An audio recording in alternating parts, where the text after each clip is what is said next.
Alors pour déterminer si un dallage fonctionne, on doit regarder un point ici où les sommets se rencontrent. Et on va regarder plus spécifiquement les angles ici. Alors ça, c'est un angle de 90 degrés. Si on regarde l'angle ici, c'est aussi un angle de 90 degrés.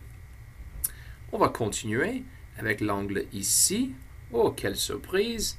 90 degrés.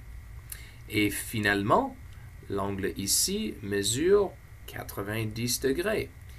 Et si on fait la somme de cette question, 90 plus 90 plus 90 plus 90, on trouve un total de 360 degrés. Et ça, c'est le nombre magique pour créer un dallage. On peut faire exactement la même chose avec un triangle. Alors, je vais choisir un point ici à l'intérieur où les sommets se rencontrent. Très bien. Et avec les triangles, chaque mesure ici est 60 degrés.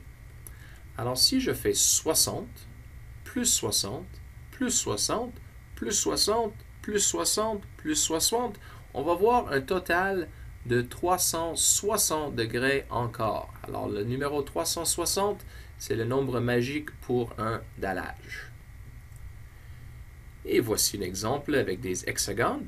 Alors, si je choisis un point ici, et l'angle à l'intérieur d'un hexagone mesure exactement 120 degrés.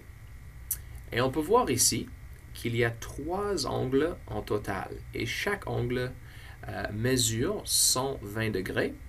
Donc, je vais simplement additionner 120 3 fois.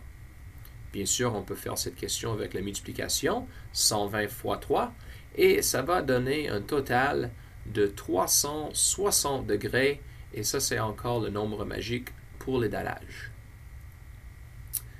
Et finalement, ici, on a 4 trapèzes, et si je prends les 4 trapèzes et je les place ensemble, on va remarquer qu'il n'y a pas de chevauchement et il n'y a pas d'espace vide. Alors, s'il n'y a pas de chevauchement et il n'y a pas d'espace vide, ça veut dire que c'est un dallage approprié. Et on peut toujours vérifier avec les angles aussi. Alors, 60 degrés et 60 degrés, plus 120, plus 120, ça me donne le total magique de 360 degrés.